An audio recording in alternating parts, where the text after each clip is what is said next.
Hello guys, today we'll be discussing the shortest remaining time first SRTF scheduling algorithm, or it is also called as preemptive shortest job first algorithm. It is not same as the shortest job first that we discussed in the last type. Okay, how to solve this problem? So in this problem they would be giving us three information. One is process column, one is burst time and arrival time. Process column contains the actual process present. Burst time is the time required for a process to complete its execution. Arrival time, a time at which the process must be given for execution. In shortest job first, in the previous type we were allowing the process which is having the least execution time. So same thing will not be doing with respect to preemptive shortest job first.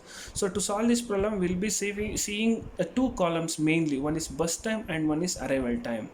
So according to this column, P2 is having the least execution time. It requires less time to complete its execution, but we can't allow this process for execution because it is arriving at time 1.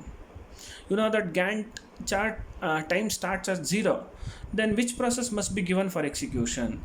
So a process which is arriving at time 0 must be given for execution. How long it must be given for execution? Till a process which is having a least execution time arrives.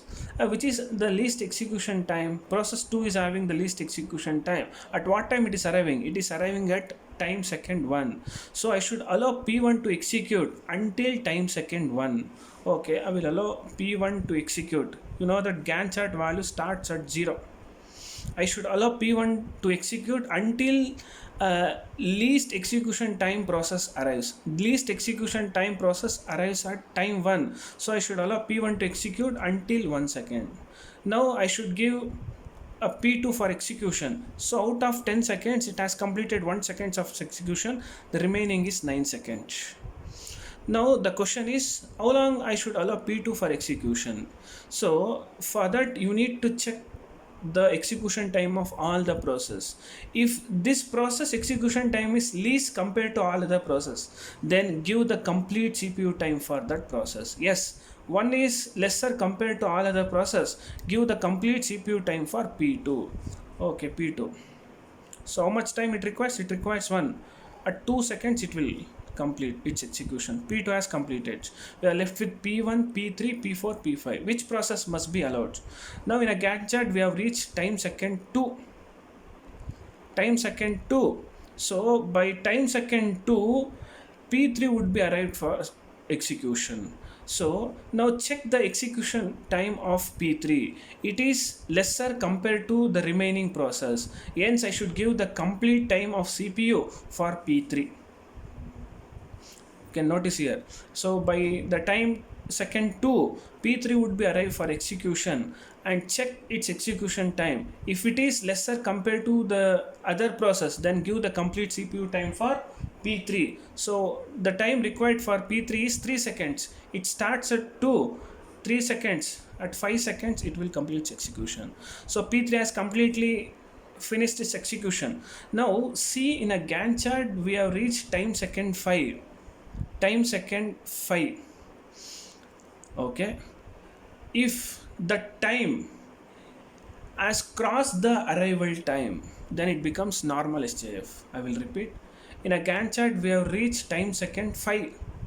If this 5 is greater than equals to the arrival time, then it becomes normal SJF. Yes, 5 is greater than equals to the maximum arrival time. You can notice 4 is maximum arrival time. We have crossed the maximum arrival time. 5 is greater than equals to 4, then it becomes normal SJF. Normal SJF means whichever process is having the less execution time must be allowed for execution. So we are left with P1, P4, P5. Which is having least execution time? P4. I should allow P4 for execution. Give the complete time of CPU for P4. So it requires 5 seconds. 4 seconds. 5 plus 4, at 9 seconds it will complete. So we left with P5 and P1, which is having the least execution time. P5 is having the least execution time. So it requires 5 seconds. It completes at 14 seconds. Okay, we are left with P1. So it requires 10 more seconds to complete its execution. So if it starts at 9 more time. So if it starts at 14, it completes its execution at 23. So first thing we have done, so I need to calculate average waiting time. In order to calculate average waiting time, first I need to find the waiting time. So waiting time of P1, waiting time of P2, waiting time of P3, P4 and P5. Okay, waiting time of P1. See, refer to the Gantt chart. So where all P1 is present. So P1 arrived at time second 0. Immediately it was given for execution. It did not wait. Along with that, you need to check anywhere else P1 is present. Yes, P1 is present here. So it waited this much time. So how to find this waiting time? It's very simple. At what time it started minus at what time it previously stopped its execution. 14 minus 1, it is 13. 0 plus 13.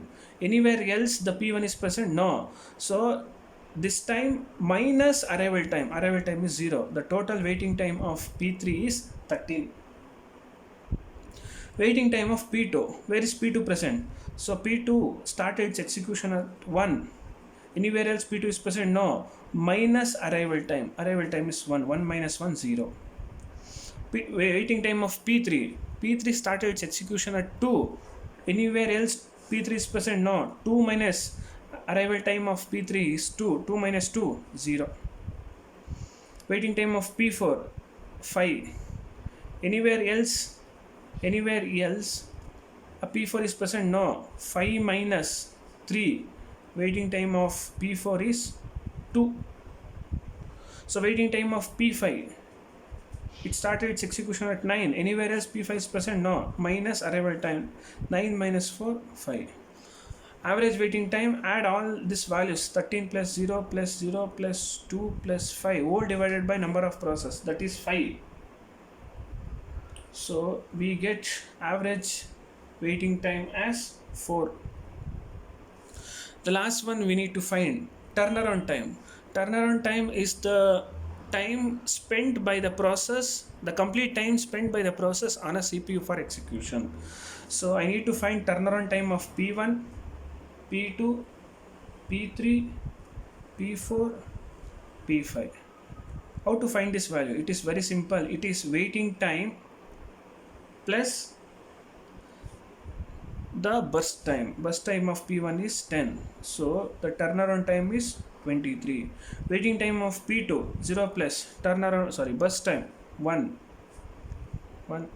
P3 0 plus burst time 3. 0 plus 3.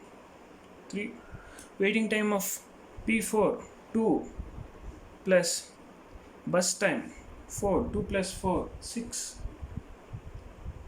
Waiting time of P5 5 plus burst time 5. 5 plus 5 10.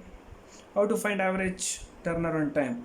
So add all this value divided by total number of process, that is 5. So we get average turnaround time is 8.6. That's it. Hope you guys have understood. Thank you.